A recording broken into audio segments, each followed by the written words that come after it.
Buongiorno a tutti, benvenuti. Domenica 1 novembre e sono le 12:07. Staremo insieme fino alle 13 per fare un po' il riassunto della situazione, per cercare di affrontare i temi, ovviamente quasi tutti legati al Covid, sotto varie sfaccettature, da quella economica a quella sociale a quella purtroppo anche sanitaria.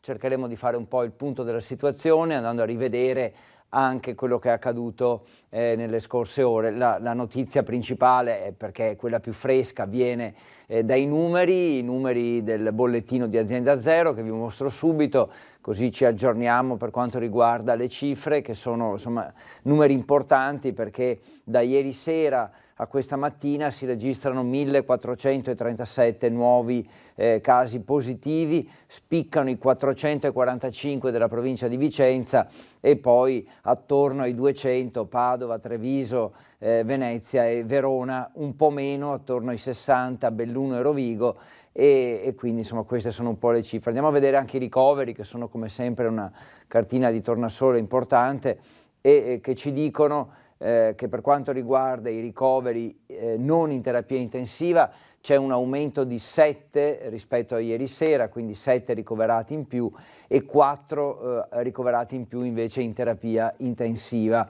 Infine i decessi, che sono 9, un numero purtroppo alto. Quindi la situazione è un po' questa, ancora sotto controllo, però insomma numeri che stanno salendo. Questa mattina è in corso dalle 10 circa, è in corso una riunione tra i presidenti delle regioni e il governo e la commissione tecnico-scientifica, comitato tecnico-scientifico, questo per valutare eventuali nuovi provvedimenti da prendere nelle prossime ore. Come sapete, insomma, si dice che domani ci sarà un nuovo decreto del Presidente del Consiglio dei Ministri, un nuovo DPCM con nuove restrizioni e appunto poco fa in videoconferenza è iniziata la riunione con il Ministro Speranza, il Ministro della Salute, il Ministro degli Affari Regionali Boccia e poi i rappresentanti di regioni, comuni e province per discutere queste eventuali nuove misure che insomma sembrano abbastanza certe. Tra i governatori ovviamente è collegato in videoconferenza anche il nostro governatore Luca Zaia. Ovviamente si parlerà anche di numeri, di cifre, di ricoveri e di cosa si può fare per interrompere l'aumento dei contagi, per controllare la curva dei contagi, così insomma si dice in gergo. Andiamo a vedere adesso che cosa è accaduto ieri per quanto riguarda i medici di base, i medici di famiglia che dovranno fare i tamponi, saranno obbligati a fare i tamponi. È un'ordinanza questa che ha firmato Luca Zaia, un provvedimento con cui in pratica si dà indicazione ai medici di effettuare i tamponi e i medici non potranno rifiutarsi. Facciamo un po' il punto della situazione con questo servizio. Primo punto. I medici di medicina generale operanti in Regione del Veneto applicano obbligatoriamente le disposizioni ad essi relative. Disposizioni che rimandano all'accordo raggiunto venerdì pomeriggio sull'effettuazione dei tamponi proprio da parte dei medici di famiglia, misura destinata a cambiare la geografia dello screening in Veneto, finora concentrato nei drive-in. Da qui la nuova ordinanza della Regione a partire dalla distribuzione dei test rapidi a tutti i camici bianchi, che saranno dotati anche dei DPI necessari. I test, dal costo per le casse pubbliche di 18 euro ciascuno, ma gratuiti per il paziente, potranno essere fatti a domicilio degli assistiti o in ambulatorio. Se questo risulta poco praticabile, il medico potrà servirsi di spazi concessi dal comune o dal distretto sanitario. Il medico quindi in questa fase cambia pelle anche dal punto di vista giuridico. Il medico di base diventa ufficiale di sanità pubblica, cioè nel momento in cui il medico farà il dispositivo della quarantena vale anche per l'INPS. L'obbligatorietà dell'ordinanza, che si rivolge a circa 3.150 medici e 500 pediatri, significa che nessun professionista potrà sottrarsi. Tradotta in soldoni, chi non lo fa verrà sanzionato. Il messaggio è chiaro soprattutto ai medici aderenti alle sigle che non hanno firmato l'accordo: SDAMI del Veneto, FIMG di Vicenza e Treviso. Rispetto alle idee di tutti, dall'altra parte sono i medici che hanno aderito e dicono che ci sono le condizioni e lo fanno, punto. Adesso c'è un'ordinanza, è obbligatorio, scusate, se stiamo qui a discutere finisce anche il Covid.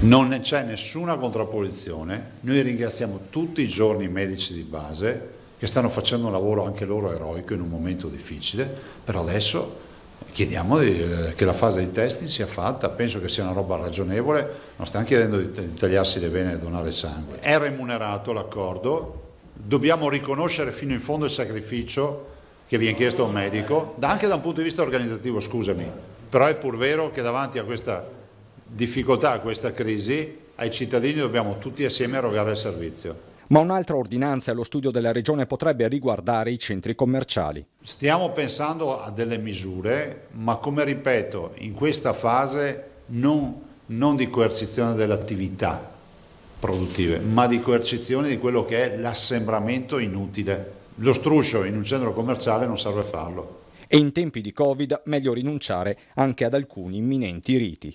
Io spero che dolcetto o scherzetto stasera non funzioni. Invito i genitori di evitare di fare, sembrerà quasi una banalità, suonare i campanelli non è proprio il caso di mandare i bimbi in giro per le case, perché va contro tutti i principi di controllo della diffusione di un virus, no?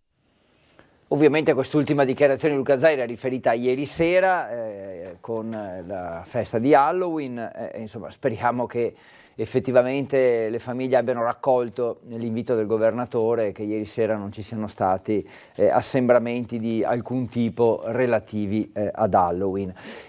Numeri che crescono anche nell'ULSS 7, quindi nella zona della Pedemontana, anche l'ULSS 7 ha fatto un po' il bilancio settimanale con numeri che sono cresciuti. Vi ricordo che è in corso in videoconferenza l'incontro tra i governatori ma anche i rappresentanti dei comuni e delle province con il governo, in particolare con i ministri interessati, Boccia e Speranza.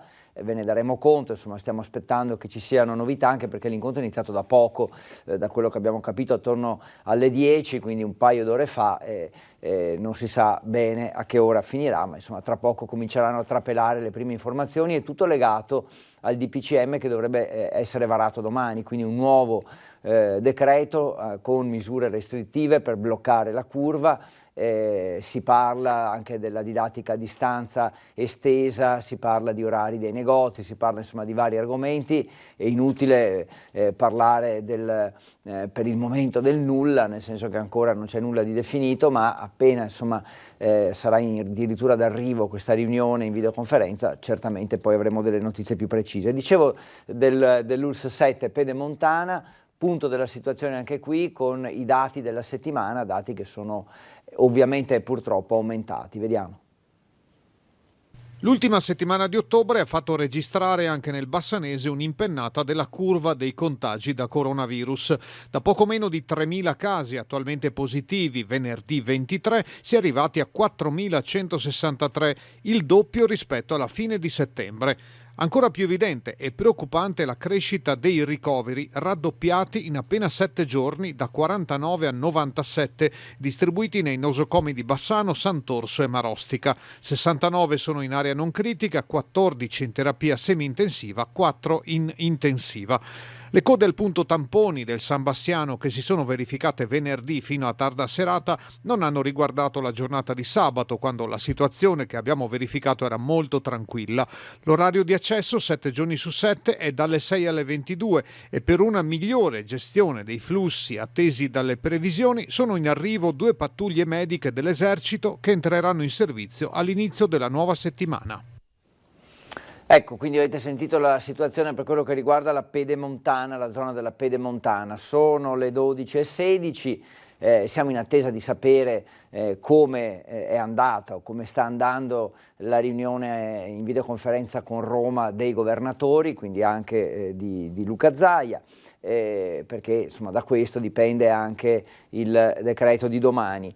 cambiamo un po' argomento, insomma, usciamo dal discorso Covid, perché ieri, non che sia una bella notizia nemmeno questa, ma insomma la cronaca ieri ci ha portato a Venezia, a Campo San Polo, dove si è rotta una tubatura dell'acqua e dove in pratica si è allagato tutto il campo, quindi tutta la piazza, anche se il termine piazza è sbagliato quando parliamo di Venezia, ma per farvi capire l'ampiezza del fenomeno. Quindi una notizia di cronaca che ci ha portato con la redazione di Venezia ad andare a vedere che cos'è accaduto.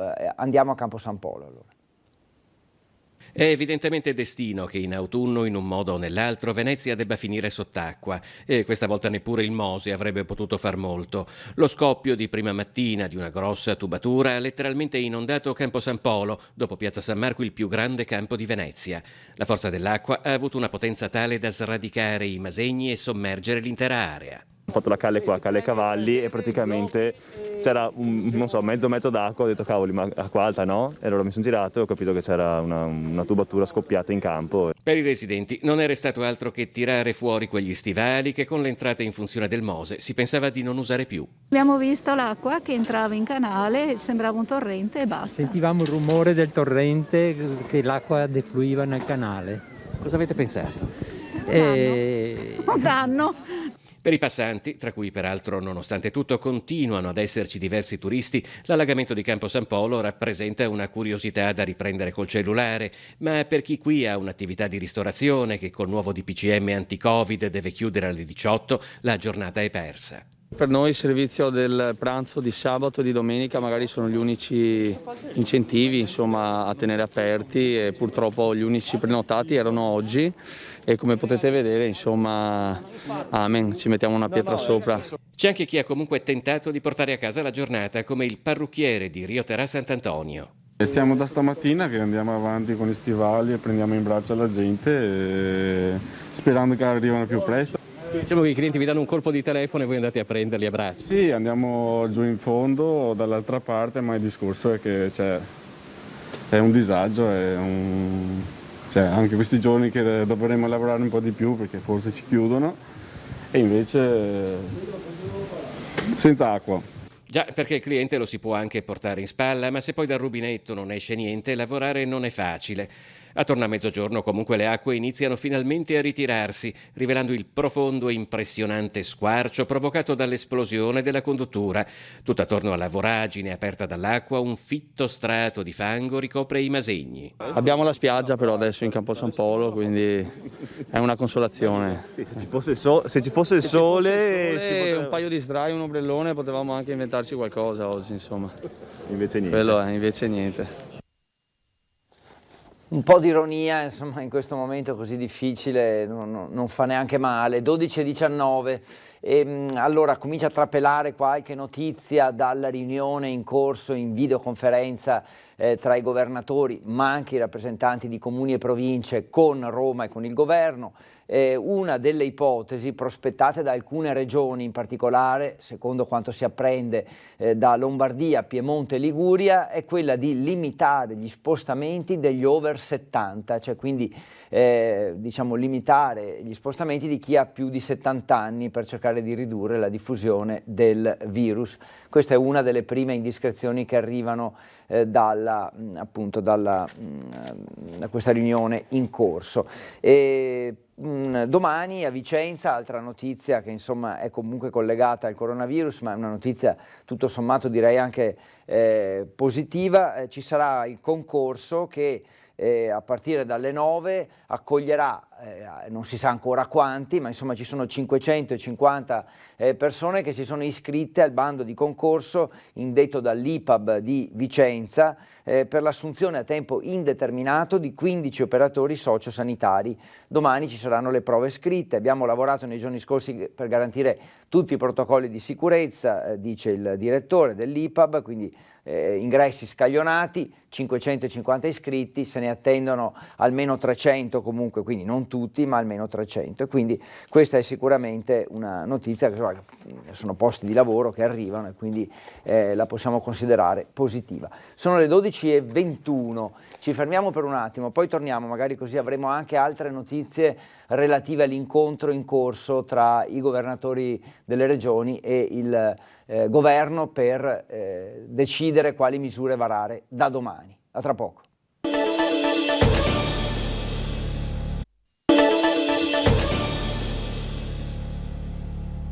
Eccoci tornati, appena in tempo, ho fatto appena in tempo a togliermi la mascherina, perché insomma sapete che si usa anche nei locali chiusi, si usa insomma dovunque, è bene che sia così. Mi è successo più volte, avrete visto anche voi, di andare in onda, tornare con voi indossandola, credo non ci sia nulla di male, lo dico solo perché succede quando ormai si è così abituati. Dicevo che siamo in attesa di avere più informazioni per quello che riguarda la riunione che è in corso a Roma, anzi è in corso in videoconferenza tra i ministri Boccia e Speranza, quindi affari regionali e Ministero della Salute, con i rappresentanti di regioni, province e comuni, quindi Luca Zaia presente alla riunione. Si sta cercando, immaginiamo, di trovare dei punti comuni sul decreto che verrà varato domani, con nuove restrizioni per fermare questa curva dei contagi che anche in Veneto sta facendo alzare i numeri in maniera, insomma, dico preoccupante, non voglio preoccupare nessuno, però i numeri stanno salendo.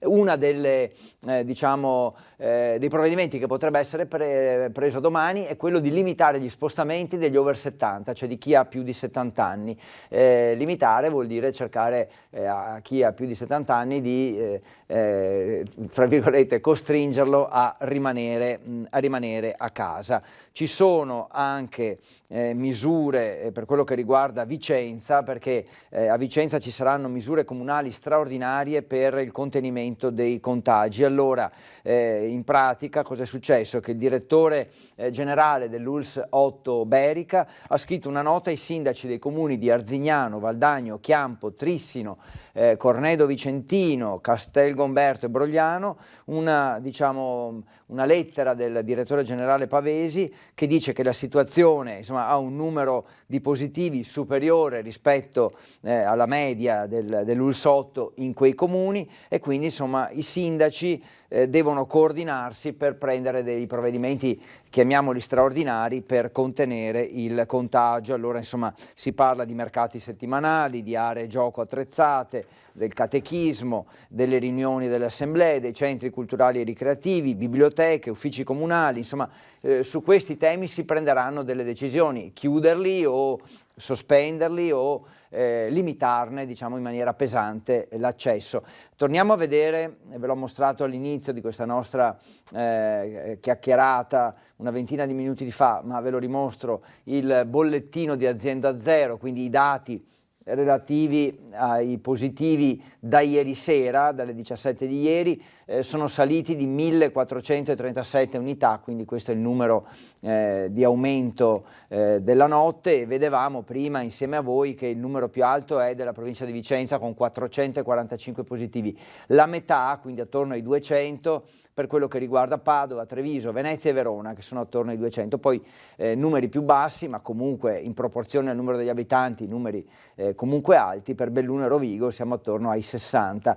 Per quanto riguarda i ricoveri, invece, ci sono 7 ricoveri in più nella notte per reparti non di terapia intensiva, quindi principalmente infettivi o comunque gli ospedali Covid, e 4 invece sono i ricoveri in terapia intensiva. I decessi purtroppo sono stati 9 nella notte.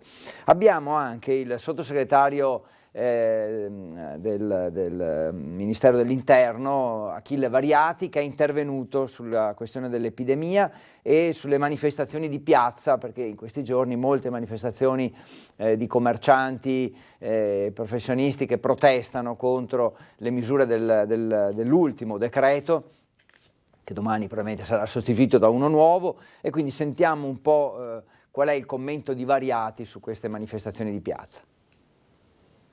Il governo ascolterà questo grido di dolore che viene dai commercianti, dalle società colpite dal DPCM e nell'evoluzione del decreto che è stato fatto potranno essere anche accolti alcuni suggerimenti. Diverse sono le violenze invece che in alcune città italiane, dell'ultima ad esempio a Firenze, hanno addirittura visto alzarsi il livello della violenza con l'uso di bombe Molotov contro le forze di polizia. Questi invece sono delinquenti. La protesta degli esercenti prende vigore perché l'imposizione della chiusura delle attività avviene dopo aver investito risorse preziose nella sicurezza dei locali, diventati così presidi controllati. Chiuderli ora favorendo l'illegalità appare illogico. Ha una logica. Lo diranno i giorni a venire se era anche giusta o sbagliata, quella di preservare il più possibile il lavoro degli altri, tagliando il più possibile la socialità. Quindi è la domanda, ma un ristorante non è il luogo in cui ci si contagia? Attenzione, il ristorante è un luogo dove ci si abbassa la mascherina, dove si chiacchiera e dove ovviamente poi si continua la socialità. Prima e dopo il ristorante. Il ristorante fa parte di una catena di quei servizi della socialità che sono stati colpiti per non chiudere le fabbriche, per non chiudere la produzione, per non mettere complessivamente in ginocchio il paese. Nonostante i ristori promessi, gli esercenti chiedono comunque di poter continuare a lavorare, ma il sottosegretario chiude lapidario. Abbiamo messo là complessivamente 6 miliardi e 800 milioni, è vero? E il governo, sia ben chiaro, si giocherà la sua faccia sulla capacità di far arrivare quei quattrini, come è stato promesso, entro metà novembre. Ecco, questo è il commento di Achille Variati, dunque, che ha spiegato un po' anche qual è la logica che sta dietro alle restrizioni che colpiscono bar e ristoranti, una catena di socialità che comprende anche i ristoranti, ma che si estende a quello che accade prima e dopo il periodo in cui uno va e resta all'interno dei bar e dei ristoranti. Abbiamo già detto più volte che è in corso questa riunione con il governo e le regioni, comincia a filtrare qualche prima notizia. Vi ho detto che domani a Vicenza ci sarà un concorso per operatori sociosanitari, ci saranno 15 assunzioni nelle IPAB, mentre l'ULSS 6 Euganea, quindi zona Padova per intenderci, ci informa che da ieri ci sono 37 nuovi medici in servizio nei punti tampone e nell'assistenza domiciliare per il Covid, così l'organico sale a 117 medici, quindi 37 sono quelli nuovi per implementare la gestione dell'emergenza, in particolare per aiutare chi non ha bisogno di ricovero ospedaliero ma può rimanere a casa, quindi assistenza domiciliare, cure a domicilio e anche però prelievi, punti tampone, dove insomma si va a fare o il tampone rapido o quello molecolare negli spazi allestiti dall'ULSS 6, in particolare allo stadio Euganeo, a Padova o all'ospedale di Schiavonia, parliamo di Monselice, quindi lì ci sono 37 medici nuovi in servizio da ieri, insomma questa è comunque una notizia importante. A proposito delle proteste di cui abbiamo parlato poco fa con il sottosegretario Variati, la nostra Chiara Gaiani è andata un po' a sentire anche la gente, in particolare i commercianti di Bassano, per capire come hanno preso questo provvedimento e come stanno vivendo questo momento. Sentiamo un po' le voci quindi di chi protesta contro questo DPCM. Sono giuste e poi per carità che ci sia il virus che gira, questo è indiscutibile, però secondo me bisognerebbe salvaguardare le persone più deboli. Lei andrebbe in piazza, lei andrà in piazza a protestare? Non lo so se ho il coraggio di andare in piazza a protestare, però credo sia utile farsi sentire, soprattutto anche le persone che hanno avuto grosse, tipo bar, ristoranti, cioè quelli là cosa fanno? Diciamo che è un momento particolarmente difficile per tutte le categorie, se sono fatti a livello pacifico sicuramente magari possono ottenere un buon fine. Speriamo. E lei sarebbe disponibile a scendere in piazza? Pensa di andarci? No, personalmente no. Protesta in piazza contro il decreto del governo, lei ci andrebbe? Ci andrei sì, già volevo andare con la Vicenza, però non ho avuto la possibilità, più che altro perché stanno ammazzando i bar. Noi di solito apriamo alle 5, adesso dobbiamo aprire la mattina. E già è stato deciso all'ultimo domenica, quindi anche organizzarsi è stato difficile e non sappiamo più dove appenderci. Dopo le 6 di sicuro la gente andrà a casa di qualcun altro a far festa senza mascherine. Secondo me sì, noi giovani dovremmo protestare per la riapertura di quei settori che sono tanto colpiti ovviamente dalle restrizioni, però d'altro canto c'è anche vero che tra una settimana siamo in quarantena. Eh sì, potrebbero cambiare ancora le cose, specialmente domani, quando è previsto un nuovo decreto del Presidente Conte. Stavo cercando di capire se ci sono altre indiscrezioni sulla riunione in corso dalle 10 circa tra il governo e i governatori, insomma, delle regioni sostanzialmente. Quello che è trapelato è che si sta pensando a fermare gli spostamenti degli over 70, di chi ha più di 70 anni. Questa intanto è una prima indiscrezione. Ieri intanto è stato nominato il nuovo presidente di Confindustria Centro Veneto, ovvero insomma, Padova e Trevisa. Veneto Centro è il raggruppamento di queste due associazioni industriali importanti, e il nuovo presidente Leopoldo Destro, padovano, anche se la sua attività gravita nel Vicentino. Sentiamo un po' com'è andata, facciamo il punto della situazione su questa importante novità. Anche qui assemblea ovviamente tutta in videoconferenza.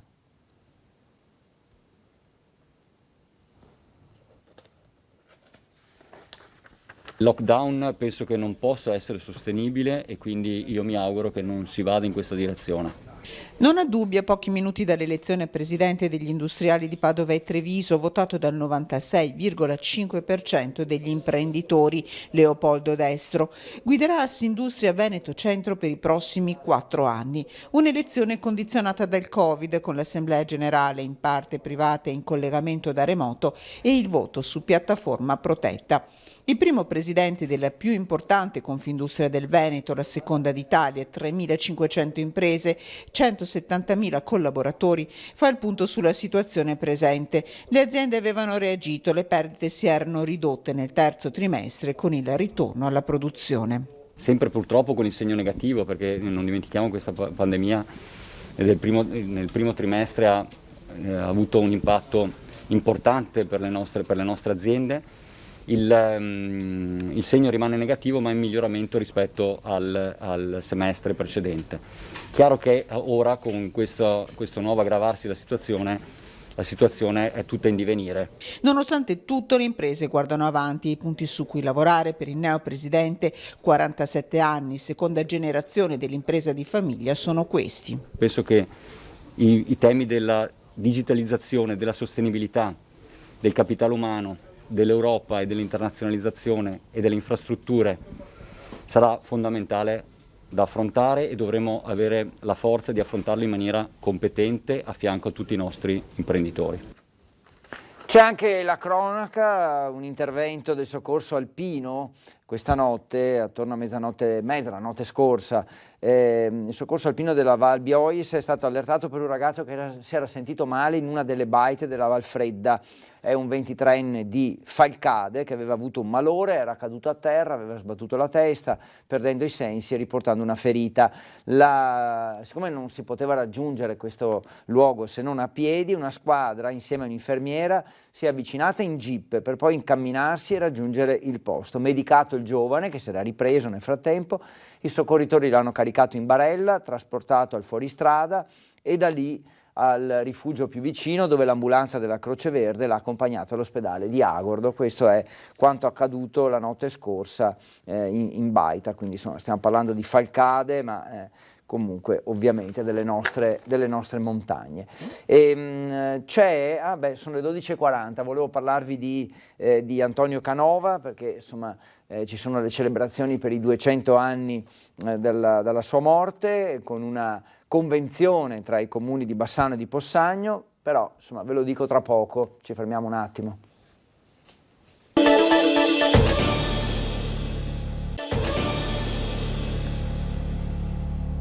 Bentornati, 12:47, ancora un po' insieme, ancora per un po'. Una giornata, quella di oggi, domenica 1 novembre, caratterizzata anche dalla riunione in corso dalle 10 circa tra il governo, in particolare i ministri della salute e delle regioni, con i governatori, quindi con i presidenti delle regioni. Bisogna prendere dei provvedimenti, domani un nuovo decreto e si sta decidendo insieme cosa fare.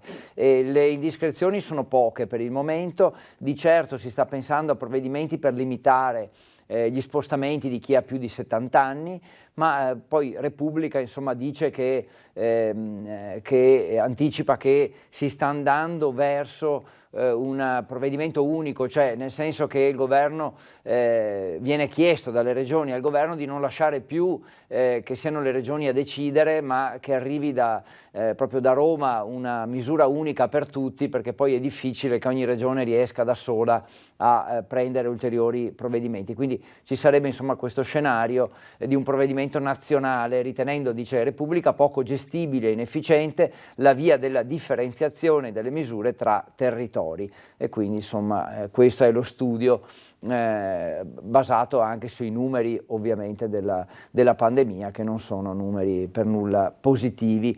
Oggi è anche il giorno di Ognissanti, così lo dico per chi insomma ci tiene a ricordare anche questa ricorrenza, è il giorno di tutti i santi, quindi si festeggia questo oggi, 1 novembre. Vi avevo detto prima di fermarci per un attimo che ci sono in ballo, ecco, diciamo così, le celebrazioni per i 200 anni dalla morte di Antonio Canova, e c'è una convenzione tra i comuni di Bassano e Possagno che hanno una quantità di opere notevoli del grande artista.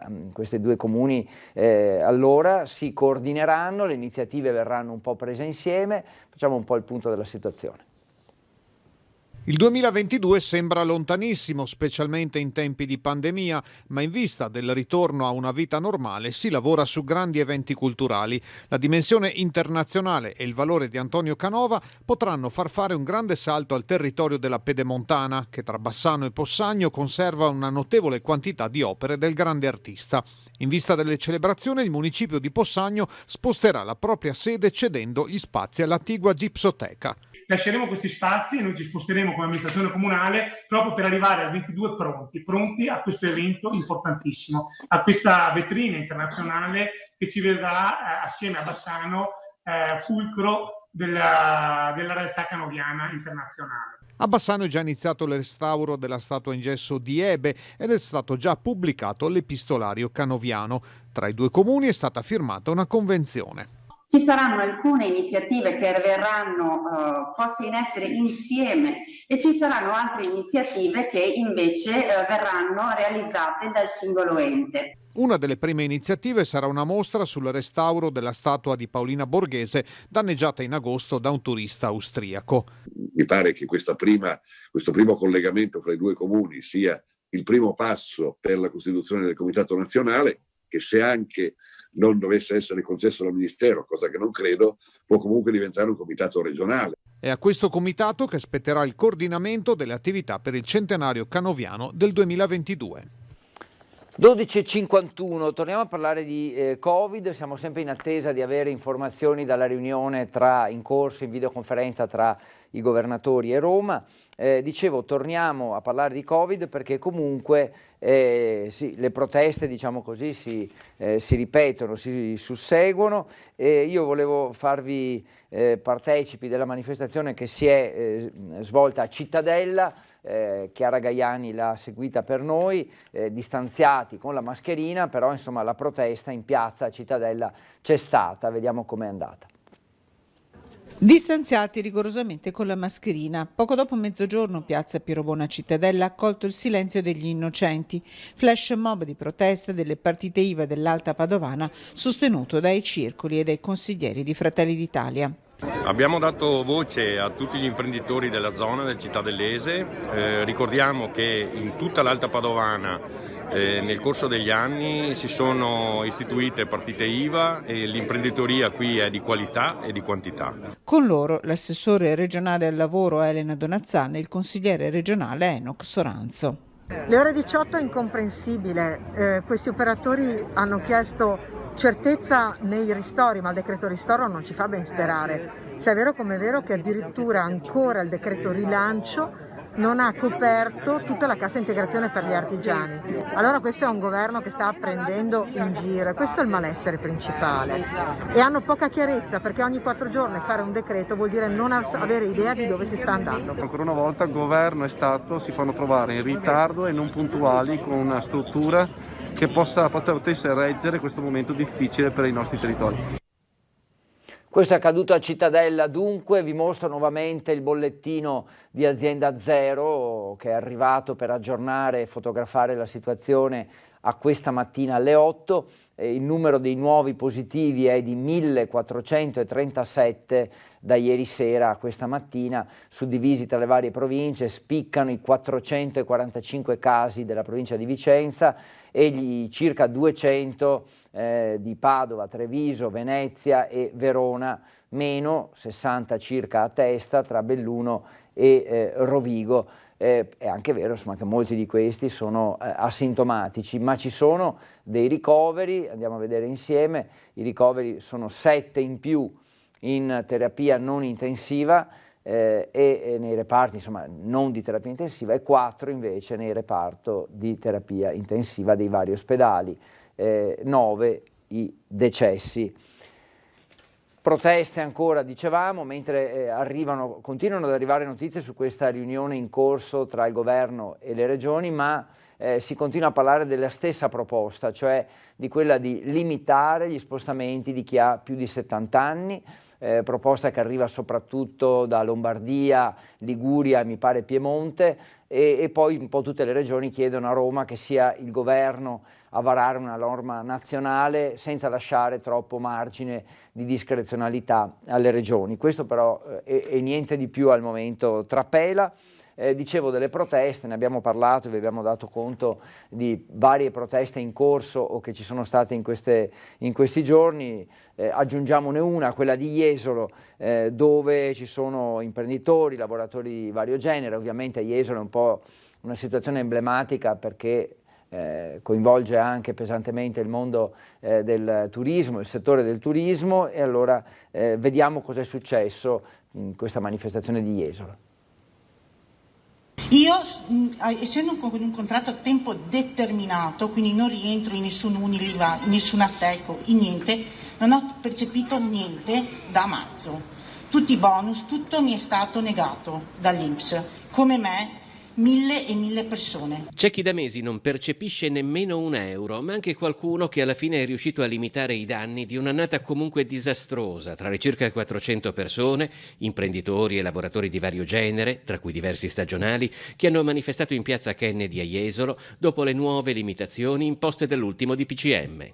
Stasera sono venuto qui in piazza con i miei collaboratori perché, non per protestare, per reclamare il nostro diritto al lavoro, alla libertà di poter lavorare in sicurezza. Non vedo delle vie di scampo quasi per nessuno, perché comunque tutto ciò che succede a delle categorie succede poi alle categorie successive, quindi mi domando se la gente vuole finire a vedersi tutti quanti sul lastrico, non c'è altra scelta. In parecchi manifestanti pare esserci la consapevolezza di far parte di un sistema che si rialza o ricade tutto assieme, come recita uno dei cartelli: se falliamo noi, fallite anche voi. Il settore alberghiero, ad esempio, quest'estate è riuscito a limitare i danni di un'annata comunque di crisi. Non vogliamo però essere ciechi, perché non vogliamo essere salvi in un paese, in un territorio che vede altre persone che purtroppo hanno problemi ben peggiori. Noi temiamo l'arrivo del lockdown, che ormai tutti ne parlano, però riteniamo che un secondo lockdown questo territorio non se lo possa permettere, perché siamo riusciti in qualche maniera a superare il primo, il secondo sarà una mazzata per aziende e per lavoratori. In questo momento la situazione è drammatica e nessuno può dire il contrario, ahimè, però è anche il tempo di cominciare a sedersi ad un tavolo e cominciare a riprogrammare un po' il futuro, e quindi mi piacerebbe e auspicherei che ci fosse la possibilità di discutere adesso eventualmente un'ipotesi graduale di ripartenza. Esiste il diritto alla sanità, ma esiste anche il diritto al lavoro, dicono i manifestanti, e in questo momento per alcuni non c'è lavoro, non c'è reddito, non ci sono ammortizzatori sociali. Sì, al sostegno e poi il lockdown, no? Lasciarci senza mangiare, senza soldi per pagare le bollette, senza tutto quanto, perché così basta, non si può andare avanti. 12:57, ormai 58, da ieri sono in servizio a Padova 37 nuovi medici all'ULSS 6 Eugania, 37 medici che potenziano il servizio delle cure a domicilio per il Covid, quindi di chi non ha bisogno di essere ricoverato ma ha bisogno comunque di cure, e per diciamo, rinforzare anche il personale nei punti in cui si eseguono i tamponi, quelli rapidi e anche quelli molecolari. Quindi personale in più che l'ULSS 6 ha assunto per questo. Prima di salutarci e di augurarvi buon pranzo, direi che insomma è giusto anche celebrare in qualche modo quello che è accaduto 2 anni fa, quando la tempesta Vaia si è abbattuta sul Veneto, insomma sulle nostre montagne, devastando nei boschi in maniera, possiamo dire, irreparabile. Allora riviviamo questi momenti con il servizio di Ferdinando Garavello.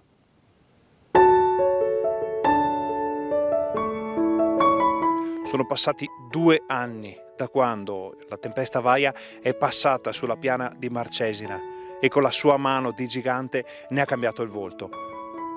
Qui si lavora in modo incessante ormai da anni, ma servirà ancora molto tempo per portare a valle tutto il legname schiantato da Vaia.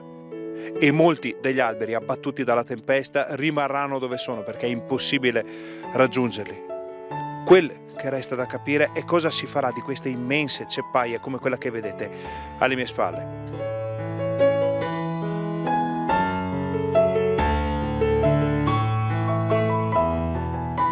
E questo è quello che resta di immensi boschi, ridotti a tronchi accatastati in attesa di essere portati via dalle centinaia di camion che continuano ad andare avanti e indietro dalla Marcesina, a scendere a valle, a portar via quel che Vaia ha lasciato alle sue spalle.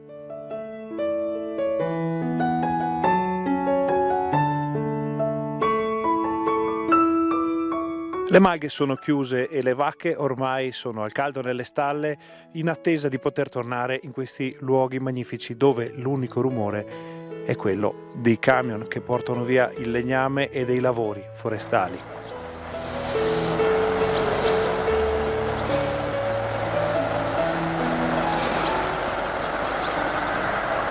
Ci vorrà del tempo per imparare a conoscere e riconoscere la nuova piana di Marcesina. Ma questo luogo, nonostante tutto quello che è successo, non ha perso un briciolo della sua magia.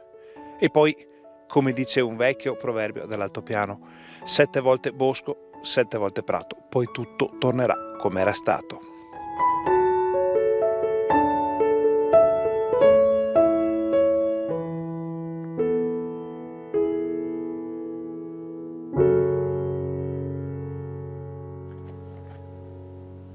Grazie a Ferdinando Garavello per averci accompagnato per mano sulla piana di Marcesine per vedere qual è la situazione a 2 anni da Vaia. Ovviamente è una tempesta che ha colpito anche molte altre località del nostro Veneto. Sono le 13:01, non arrivano nuove notizie da Roma, quindi o meglio dalla videoconferenza il vertice in corso tra governo e regioni. Allora noi ci fermiamo.